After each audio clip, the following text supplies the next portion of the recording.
चाहे सीबीआई हो, सीआईडी हो और जितने भी आपका ईडी हो, उनका राजनीतिकरण, उनको राजनीतिक हथियार समझ के जो ये कर रही है सरकार, उसके विरोध में, और उसी के अंतर्गत सोनिया गांधी जी को और राहुल गांधी जी को बुलाया। तो उसमें तो मैं यही कहना चाहता हूं कि आज सारे समस्त कांग्रेस के साथी राहुल गांधी जी के साथ मजबूती से खड़े हैं और मजबूती से खड़े रहेंगे सोनिया जी के नेतृत्व में। लेकिन उनके साथ खड़े हैं, लेकिन ये जो कार्य हो रहा है, जिस प्रकार से एजेंसीज का मिसयूज हो रहा है, ये लोकतंत्र के हित में नहीं। देखिए, लोकतंत्र जब ही चला करता है जब लोकलाज हो। लोकलाज से ही लोकतंत्र चलता है, और लोकलाज नहीं रहेगी तो लोकतंत्र भी नहीं रहेगा। हम यहाँ इकट्ठे हुए हैं, लोकतंत्र को कमजोर नहीं होने देंगे हम, क्योंकि हमारे बुजुर्गों ने कुर्बानियां करी। स्वयं मेरे दादा और मेरे पिता जेलों में रहे, आजादी की लड़ाई लड़ी, लोकतंत्र के लिए लड़ी, आजादी के लिए लड़ी। तो भाई, हम लोकतंत्र को कमजोर नहीं होंगे।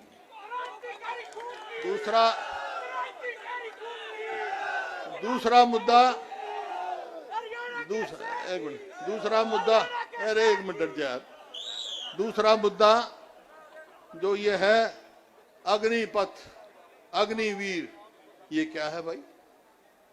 ये क्या है? मैं स्वयं एक सैनिक स्कूल का विद्यार्थी रहा, दो सैनिक स्कूलों में रहा हूं। जो इन्हें कहा शक्ति सिंह जी ने, हमारे साथी ने, एक बालाछड़ी, दूसरा कुंजपुरा करनाल, और आज अकेले कुंजपुरा से कम नहीं तो 28 या 29 सर्विंग जनरल हैं हिंदुस्तान की फौज में। मैं कोई वैसे ही नहीं हूं, कोई राजनीतिक तौर पे इसका विरोध नहीं कर रहा हूं।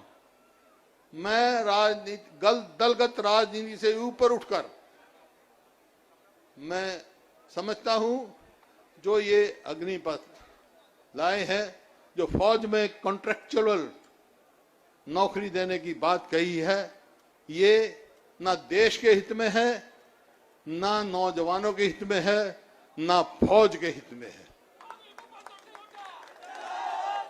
आज तक जो प्रक्रिया अपनाई जाती है फौज में भर्ती के लिए, 18 साल से 21 साल तक के बच्चे को किया जाता है, और 15 साल के बाद जब वो 21 साल का भर्ती होगा तो 36 साल का होगा, और 18 का होगा तो 33 साल का होगा। 33 और 36 के बीच में रिटायर होते हैं तो उनका पूरा पेंशन का अधिकार होता है, कैंटीन में जाने का है, स्वास्थ्य का है, बहुत सारे ऐसे उनको बेनिफिट मिलते हैं जो उनको मिलते हैं। लेकिन जो अब ये लेके आए हैं, इस नीति में किसी का कोई अधिकार ही नहीं है। और 25 साल का ज्यादा 21 साल का भर्ती होगा तो 25 साल का घर आ जाएगा, 17.5 साल का भर्ती होगा तो भाई कितने का आ जाएगा? 21 साल का, 21.5 साल का घर आ जाएगा। उसके बाद क्या करेगा? नौजवान का जो अंधकार, जो भविष्य है, अंधकार में। तो ये बात जो है, मैं एक ही बात आपके माध्यम से कहना चाहता हूं कि हम भारतीय सेना को कमजोर नहीं होने देंगे, ये देश के हित में। आज केवल 4 साल का कॉन्ट्रेक्चुअल नौकरी देकर और फिर ऐसी बात कहें, अरे मैं तो गांव का हूं, गांव से आया हूं, बहुत सारे जितने सामने बैठे मेरे या पीछे बैठे सब गांव से आए हैं। गांव में फौज में जो भर्ती होता है, अपने आप को गर्वित महसूस करता है, मैं देश के लिए कुर्बानी के लिए तैयार हूं, अपने आप में गर्वित होता है। और गांव वाले भी ये कहते हैं कि आ गया भाई फौजी, ये सच बोलेगा, ये देश की बात करेगा, गांव वालों को भी होता है।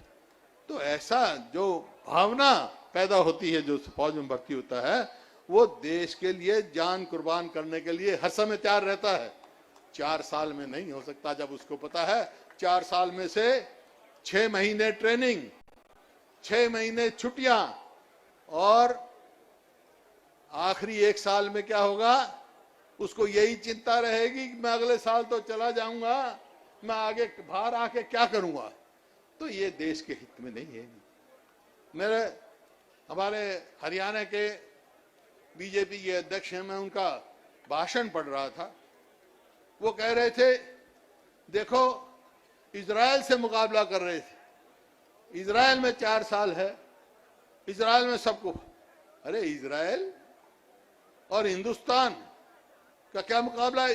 इजराइल में तो बेरोजगारी है ही नहीं, 80 लाख की जनता की देश है, बेरोजगारी है नहीं, तो उनको क्या है, वहां तो कोई फौज में जाना ही नहीं चाहता, गर्म बत्ती तो छोड़ो, फौज में जाना ही नहीं चाहता क्योंकि रोजगार है उसके पास।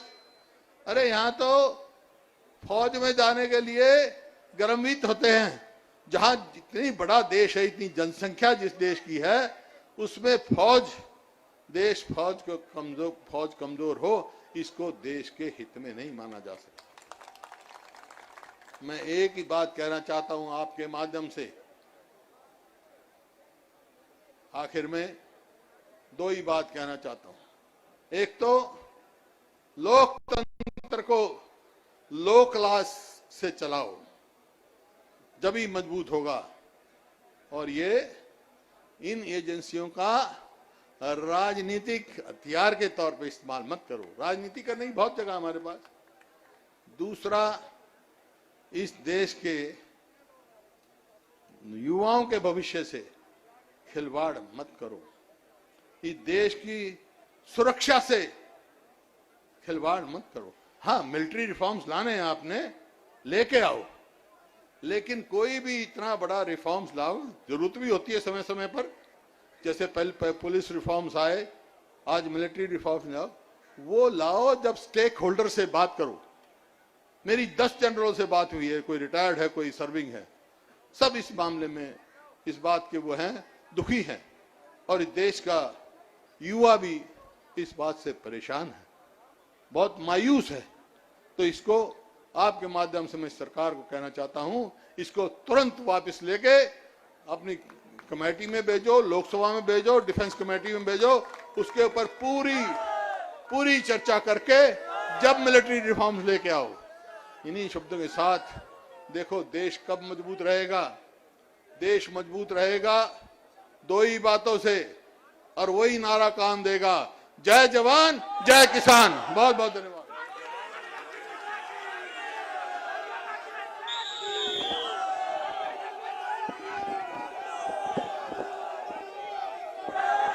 शुक्रिया बहुत बहुत भूपेंद्र सिंह हुड्डा साहब।